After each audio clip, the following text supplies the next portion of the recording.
Ahoj, jmenuji se Elena Havlenová a chci ti představit kočičí detektivku Kočka z sítí. Je to knížka, kterou napsala Marie Petrovová a ilustrovala Marie Sautková.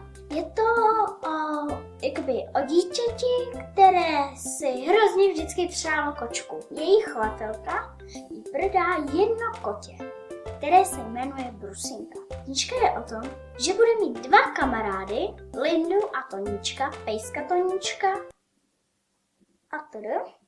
Je to o tom, jak se má kočka připravit na kočičí výstavu. Můžete nás podpořit na HitHitu pod jménem Kočka v síti. Nemáme na něj prachy, na knížku, aby jsme ji mohli vydat. Děkujeme.